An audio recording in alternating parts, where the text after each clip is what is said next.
नमस्कार, वैशिष्ट्यम pre learning technologies में आपका स्वागत है। वैशिष्ट्यम प्री लर्निंग टेक्नोलॉजीज को हमने एक छोटा सा नाम दिया है विप्रिल।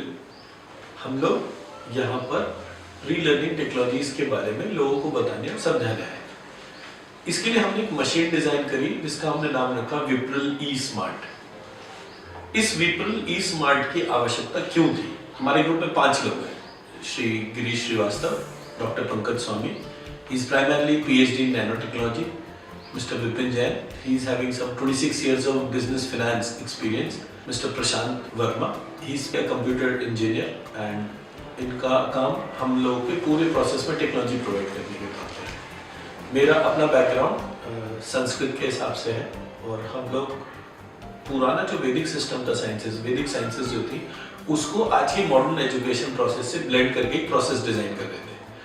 इसका रीजन सिर्फ ये था कि दुनिया में सबसे अच्छी एजुकेशन जो हम लोगों ने देखी वो सिंगापुर एजुकेशन की देखी, जहाँ पर बच्चों के अंदर संस्कार की बात करी जाती थी। देश के प्रधानमंत्री का विजन 2020 का जो डॉक्यूमेंट था वो ये कहता था कि देश में जितने भी बच्चे हैं उनकी शिक्षा दीक्षा सारी संपूर्ण जिम्मेदारी स्कूल और टीचर्स की है। ये इससे पहले कभी नहीं हुआ और स्कूल और टीचर के ऊपर देश की जिम्मेदारी सौंपने का काम आज तक मैंने किसी और देश के प्रोसेस में नहीं देखा। इसके अपने पॉजिटिव इम्पैक्ट्स थे, लेकिन सिंगापुर एजुकेशन का एक बहुत बड़ा शॉर्टकमिंग था, वो बहुत एक्सपेंसिव थी। कई बिलियन डॉलर जो है वो एजुकेशन के प्रोसेस में खर्च होते थे, जबकि देश की आबादी 40 या 50 लाख। तो इसका मतलब वो एजुकेशन प्रोसेस मेरे देश में तो चल नहीं सकता। मेरे देश की आबादी 120 करोड़ है, लेकिन बिलो पॉवर्टी लाइन पॉपुलेशन ही 60% के करीब है। वहाँ पर एक ऐसा एजुकेशन सिस्टम लॉन्च करना कि जो बहुत एक्सपेंसिव हो, जिसमें कि टीचर्स और पूरे प्रोसेस में एक्टिविटीज देना, उनको स्मार्ट क्लास टेक्नोलॉजी प्रोवाइड करना एक बहुत ही विशेष टास्क हो जाता है, क्योंकि हर एक कोई उस एजुकेशन को अपने यहाँ इम्प्लीमेंट नहीं कर सकता। हमारे यहाँ जो वैरायटी है उसमें एक सरकारी स्कूल है और एक प्राइवेट स्कूल है। प्राइवेट स्कूल में भी एक बहुत बड़ी वेरिएशन है।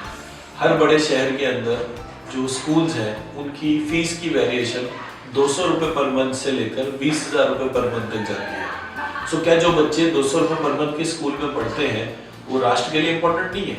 वो राष्ट्र के लिए इम्पोर्टेंट तो है, बट क्या वो उनकी एजुकेशन या नॉलेज कुछ भी उससे किसी को फर्क नहीं पड़ता? नहीं, मेरी सोच ऐसे नहीं थी। मैंने ये सोचा कि अगर मेरे देश के बच्चे पूरी पढ़ाई, पूरी व्यवस्था जो 20,000 रुपये पर मंथ वाला स्कूल है उसके जैसी होगी, तो उनके अंदर जितनी भी ज्ञान की, जितनी भी प्रतिभा की, जितनी भी सौभाग्य की हम ट्रेनिंग देना चाहें वो बिल्ड करी जा सकती है। तो वो शिक्षा सस्ती होनी चाहिए। सेकेंडली, पेरेंट्स के जितने भी क्रिया स्वरूप उनके एक्शंस हैं, रोटी कपड़ा मकान, वो रोटी कपड़ा मकान तो है, लग्जरी भी है, एंटरटेनमेंट भी है, लेकिन वो बच्चे की एजुकेशन के हिसाब से नहीं है। मैं स्कूल से बात करता हूँ, वो कहते हैं कि हमारे टाइम से फीस नहीं आती, जनवरी या अप्रैल में फीस आनी चाहिए थी, सितंबर तक नहीं आई। सो पेरेंट्स की प्रायोरिटी भी फीस नहीं थी। ऐसे सिस्टम में जहां पर एजुकेशन की कोई वैल्यू ना करता हो, उस सिस्टम के अंदर आप एजुकेशन को बहुत एक्सपेंसिव बना देंगे। नेट इम्पैक्ट क्या होगा? केवल सेलेक्टेड लोग जो है वो बहुत एजुकेटेड होंगे, और जब वो सेलेक्टेड लोग एजुकेटेड होंगे तो मासेस के इन एजुकेशन की वजह से राष्ट्र आने वाले समय में बहुत कमजोर हो जाएगा। सो हमने इस नीड को हाईलाइट करते हुए सबसे पहले इस पॉइंट को एड्रेस करा कि एजुकेशन बहुत इकोनोमाइज्ड होनी चाहिए, उसकी वैल्यू बहुत स्ट्रांग होनी चाहिए और उसके स्टैंडर्ड्स बहुत स्ट्रांग होने चाहिए। सो स्टैंडर्ड्स रीडिफाइन करने का टाइम आ गया। दुनिया के ज़्यादातर देश नर्सरी केजी के टाइम पे तकरीबन 10 से 12 सब्जेक्ट्स पढ़ाते हैं, जबकि हमारे यहाँ केवल इंग्लिश, हिंदी, मैथ्स की ही हम फाइट करते हैं।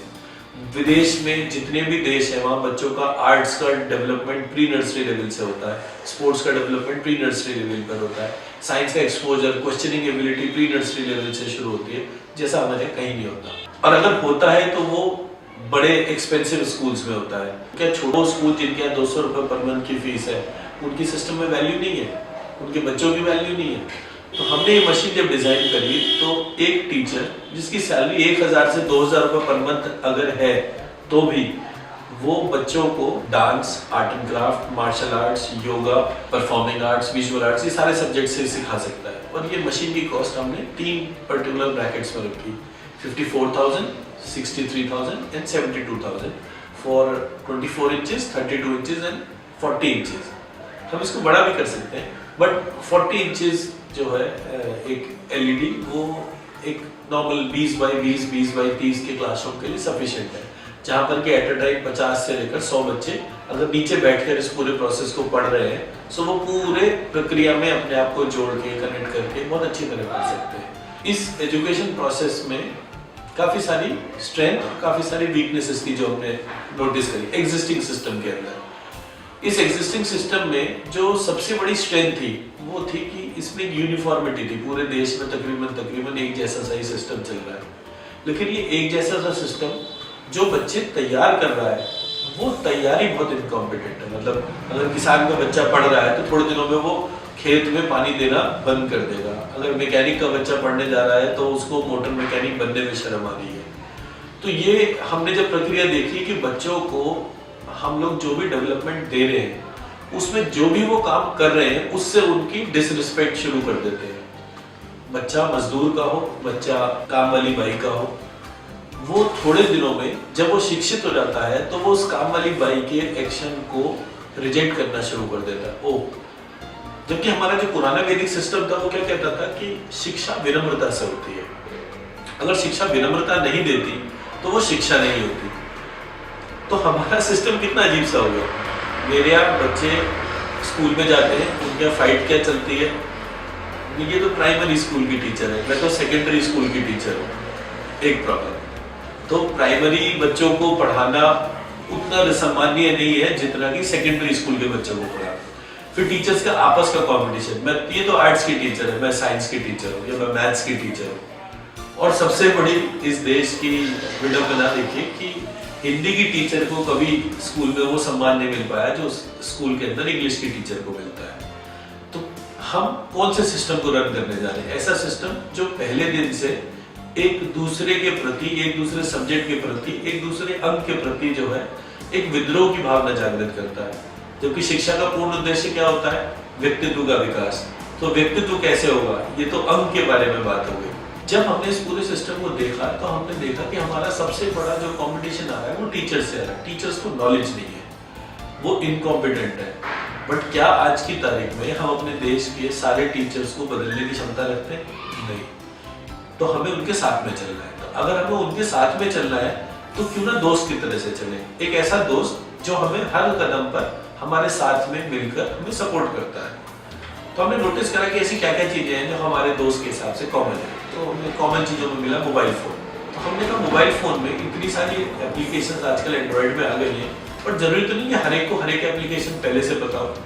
तो मोबाइल फोन पे जाते हैं और उसका एक एप्लीकेशन स्टोर होता है, उस एप्लीकेशन स्टोर में जाके वो फ्री ऑफ कॉस्ट जो एप्लीकेशन होती है उनको निकालते हैं, उनको यूज करना शुरू कर देते हैं। धीरे धीरे उन एप्लीकेशन का जब एडिक्शन शुरू होता है, सो एडिक्शन के बाद में बाकी चीजें एप्लीकेशन आती है, पेड अप या बहुत ज्यादा यूटिलिटी वाली जो एप्लीकेशन होती है उसके लिए पेमेंट करके ऐप यूज होता है। सो हमने इस पॉइंट को यहाँ पर यूज करा कि जब हमने एंड्रॉइड प्लेटफॉर्म यूज करा, सो वो एंड्रॉइड प्लेटफॉर्म पूरे प्रोसेस में एक एक्टिविटी को डेवलप करता है। कौन सी activity? To learn more, to explore more. आज एंड्रॉइड प्लेटफॉर्म ऑलमोस्ट 4 से 5 लाख एप्लीकेशंस प्रोवाइड करता है।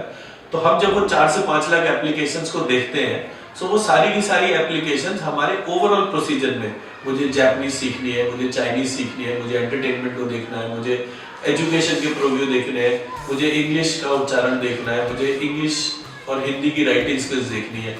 ये एक एस्पेक्ट हो गया। इसका दूसरा एस्पेक्ट ले लीजिए, मैं उत्तर प्रदेश का रहने वाला हूँ और मुझे दक्षिण भारत में तमिल प्रोसेस को सीखना है, तो मैं आज की प्रक्रिया में उसे नहीं सीख सकता। लेकिन अगर मैं एक एंड्रॉइड एप्लीकेशन को देखूंगा तो वहां पर मुझे तमिल, तेलुगु, कन्नड़, सिंधी, पंजाबी, बंगाली, गुजराती, देश की हर भाषा के हिसाब से मुझे एंड्रॉइड एप्लीकेशंस मिलती हैं। सो टीचर का रोल सिर्फ इतना है कि उसको उस एंड्रॉइड एप्लीकेशन को यूज करना, और वो एंड्रॉइड एप्लीकेशन उसके पूरे प्रोसेस को खड़ा कर देता है। जितना ज्यादा हम बच्चों को एक्सपेरिमेंट करने के लिए प्रेरित करते हैं, उतना ज्यादा बच्चों का प्रश्न करने का विकास बढ़ता है। तो अगर बच्चा प्रश्न कर रहा है और टीचर उस प्रश्न को बड़े उत्साह से सुन रहा है और बड़े अच्छी तरह से बता रहा है कि ये सही प्रश्न है या गलत प्रश्न है, तो उस बच्चे के प्रश्न करने की क्षमता बढ़ती है। और कोई भी सामाजिक प्रक्रिया तब तक मजबूत नहीं होती जब तक उसके बच्चे प्रश्न करने की क्षमता अपने अंदर नहीं पैदा करते। तो ये विकास तब हो सकता है जब हमारे देश का टीचर इस इकोनॉमिकल प्रक्रिया को इस्तेमाल करते हुए हमारे पूरे समाज के जितने भी वर्ग हैं, हर वर्ग को, हर धर्म को अपने साथ जोड़ ले और हर एक को बिना किसी द्वेष की भावना के, बिना किसी बायसेस के वो पूरे प्रोसेस को जोड़ दे। हमारा हर टीचर जिस बच्चे के सर पे हाथ फेरे वो आशीर्वाद के स्वरूप हो, जिस बच्चे को बोले कि आप इस चीज को इस प्रक्रिया से करोगे तो आप सीख लोगे, वो बच्चा वही प्रक्रिया को आकर्षित होकर सीख लेगा। ये हमारा इस मशीन के साथ में प्रयोग है और ये प्रयोग बहुत सफल है। इस सफल प्रयोग के जब हमने चेक करा, मुरादाबाद में एक स्कूल था जहाँ पर कि बच्चों को फीस नहीं देनी थी, उनको खाना मिलता था, कपड़े मिलते थे, किताबें मिलती थी, फिर भी उस स्कूल में एडमिशन नहीं होते थे। तो जब हमने अपनी ये मशीन लगाई तो मशीन लगाने से पहले हमने वहाँ पे उनकी फ्लोरिंग जो है थोड़ी सी चेंज करी। उस फ्लोरिंग में हमने जो है लूडो सांप सीढ़ी लगा दिया जो बड़े अच्छी तरह से बच्चे रिकग्नाइज करते थे। उसका फ्रंट चेंज कर दिया, एक बड़ी खूबसूरत सी एक दीवार जो है हमने डिजाइन कर दी। उस दीवार पर हमने इस एलईडी मशीन को, स्मार्ट की मशीन को इम्प्लीमेंट कर दिया। तो जब वो मशीन पे इम्प्लीमेंट हुआ और उसमें बच्चों ने एक साथ गायत्री मंत्र बोला तो वो गायत्री मंत्र एक साथ 50 बच्चे साथ साथ उस स्वर से स्वर मिलाने लगे। पूरा कमरा बिल्कुल गूंजने लग गया गायत्री मंत्र से। सो वो बच्चों के अंदर जो उत्साह था, जो ऊर्जा थी, वो बहुत क्रिएटिव हो गई, वो बहुत पॉजिटिव हो गए। और वो क्रिएटिव ऊर्जा का इम्पैक्ट ये पड़ा कि उस स्कूल में सब कुछ देने के बावजूद जहाँ बच्चे नहीं एडमिशन लेते थे, वहां उसके बाद के एक हफ्ते के अंदर जो है उस जगह एडमिशन की लाइन लग गई। तो वहां पर जितने भी टीचर्स थे, सारे सरकारी टीचर्स थे, वो चाहते भी थे कि बच्चे पढ़े, बट जो भी प्रक्रिया थी अभी तक की, आर्थिक रूप से कमजोर पक्ष को बहुत सारे द्वंद्व झेलने पड़ते हैं, तो वो द्वंद्व को उस आकर्षण से मैच नहीं कर पा रहे थे। तो ये मशीन लगते ही वो पूरा सिस्टम जो है वो जागृत हो गया और हर बच्चा पढ़ने के लिए लालायित होने लगा। और क्योंकि नई प्रक्रिया थी जहां पर कि बच्चे हमारे जो है इस बात के लिए कह रहे थे हमारे पास बेंच नहीं है, हमारे पास ये दिक्कत है, वही बच्चे जमीन में बैठ गए और उस एलईडी पर पढ़ने लगे और वही अपनी स्लेट, पुराना जो स्लेट बत्ती का कॉन्सेप्ट था उसको यूज करते हुए उन्होंने अपनी पूरी पढ़ाई हंसते हंसते सीखनी शुरू कर दी। और टीचर को भी इस प्रक्रिया में बहुत मजा आ रहा था, क्योंकि पहले वो इस बात तो कहते थे कि बच्चे नहीं पढ़ रहे और अब वो इस बात को देख के कि बच्चे पढ़ने के लिए बहुत ज्यादा आकर्षित है। तो दोनों के उद्देश्य में जो हम काम करना चाह रहे थे वो सिर्फ इतना था, पढ़ने वाले को पढ़ने में मजा आए और पढ़ाने वाले को पढ़ाने में मजा आए। केवल ये उद्देश्य वैशिष्ट्य प्री लर्निंग टेक्नोलॉजीज अपना लेकर चलाता और हम उसमें कामयाब भी हुए।